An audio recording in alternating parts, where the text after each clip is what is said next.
కుంభరాశి వారికి ఈ వారం సానుకూల పరిస్థితులు అంతగా గోచరించడం లేదు. మధ్యస్థ ఫలితాలు గోచరిస్తోంది. స్థిరాస్తుల విలువ పెరుగుతుంది. స్థిరాస్తులు కొనుగోలు చేస్తారు. సంతానానికి మంచి భవిష్యత్తుని ఇవ్వగలుగుతారు. ఇటువంటి ఇబ్బందులు ఏమి ఉండవు.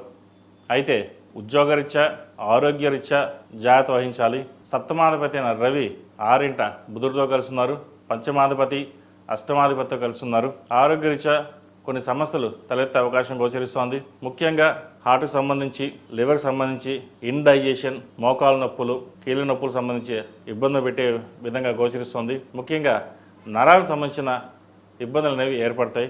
వాటి విషయంలో జాగ్రత్త వహించాలి. అదేవిధంగా స్నేహితుల్ని అధికంగా నమ్మి మోసపోయే అవకాశం ఉంది. అప్పు ఇచ్చి అది మనకి తిరిగి ఇవ్వక వేరే వాళ్ళకి అప్పు తీర్చడం కోసం మళ్ళీ మీరు అప్పు చేయవలసిన పరిస్థితి గోచరిస్తుంది.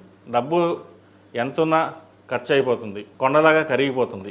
దాన్ని సేవింగ్స్ చేద్దాం అనుకునేసరికి ఆర్భాటాలు కావచ్చు, మరేదైనా కావచ్చు, ఖర్చు పెట్టడం ఉంటుంది. కొంతమంది అయితే పిల్లలకు ఖర్చు పెడతారు, అది మంచి విషయమే.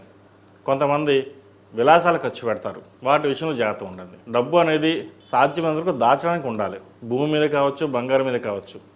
ప్రస్తుతం ఉన్న పరిస్థితుల్లో డబ్బు అప్పుగా ఇవ్వడం కానీ తీసుకోవడం కానీ అంత మంచిది కాదు. ఉద్యోగ ప్రయత్నాలు చేస్తున్నా కూడా ఉద్యోగం రాకుండా ఇబ్బంది పడుతుంటారు. వచ్చిన అవకాశాలని చేజార్చుకుంటారు.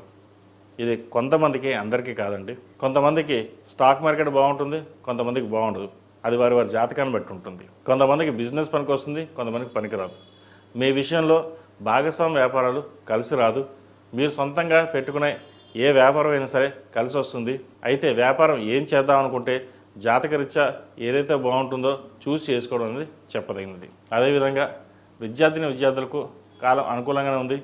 ముఖ్యంగా విదేశీ ప్రయాణాలు చేసేవారికి అనుకూలిస్తుంది. ప్రభుత్వ రంగ సంబంధించిన విషయ వ్యవహారాలు సానుకూలంగా ఉంది. ప్రభుత్వ పరంగా రావాల్సిన బెనిఫిట్స్ అయితే ఉందో, ఉద్యోగం అయితే ఉందో వీరికి లభించే అవకాశం ఉంది. టీచర్లకి, లాయర్లకి, సినిమా ఫీల్డ్ ఉన్నవారికి, ఫ్యాషన్ టెక్నాలజీ ఈ రంగాల్లో వారికి చాలా బాగుందని చెప్పొచ్చు. టీచర్స్కి బదిలీలు ఉండే అవకాశం గోచరిస్తోంది. వారు అనుకున్న స్థలానికి బదిలీ అవ్వడం కూడా ఒక సంతోషకరమైన విషయం అని చెప్పొచ్చు. ఈ రాశిలో జన్మించిన స్త్రీలకు వృత్తి ఉద్యోగ పరంగా, వ్యాపార పరంగా సానుకూల పరిస్థితి గోచరిస్తోంది.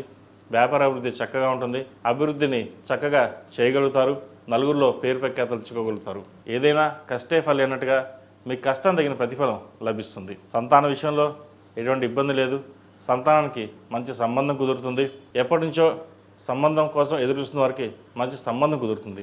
పంచమంలో గురువు ఉన్నారు. పంచమాధిపతి నుంచి కుంభరాశిని వీక్షించడం, గురు వీక్షణ కుంభరాశి మీద ఉండడం వల్ల కొన్ని శుభకార్యాలు జరుగుతాయి. వివాహం కావచ్చు, సంతాన విషయం కావచ్చు, గృహం కావచ్చు, ఏదైనా సరే ఈ వారం కొంత శుభ కార్యక్రమాలు చేయగలిగే గ్రహస్థితి గోచరిస్తోంది. ఆరోగ్యరీత్యా కొన్ని జాగ్రత్తలు తీసుకోవాలి. ఎందుకంటే సప్తమాధిపతి అయిన రవి 6వ ఇంట ఉన్నారు బుధుడితో కలిసి. మెదడుకు సంబంధించిన ఇబ్బందులు ఉండే అవకాశం గోచరిస్తోంది. జాగ్రత్త వహించండి. ఈ రాశిలో జన్మించిన వారు శ్రావణ మాసం ప్రారంభమైంది. ప్రతిరోజు ప్రతినిత్యం మహాలక్ష్మి అమ్మవారికి కుబేర కుంకుమతోటి అష్టోత్తరంతో పూజించడం చెప్పదగినది. నువ్వుల నూనెతోటి ప్రతిరోజు ప్రతినిత్యం లక్ష్మీ తామరూతులతో నువ్వుల నూనె పోసి దీపారాధన చేయండి. మంచి ఫలితాలు ఉంటాయి. ఈ రాశిలో జన్మించిన వారికి కలిసి వచ్చే సంఖ్య 2, కలిసి వచ్చే రంగు నావీ బ్లూ. ఏదైనా పని మీద బయటకు వెళ్ళేటప్పుడు సోమవారం కానీ శనివారం కానీ వెళ్ళండి. మంచి ఫలితాలు ఉంటాయి. తదుపరి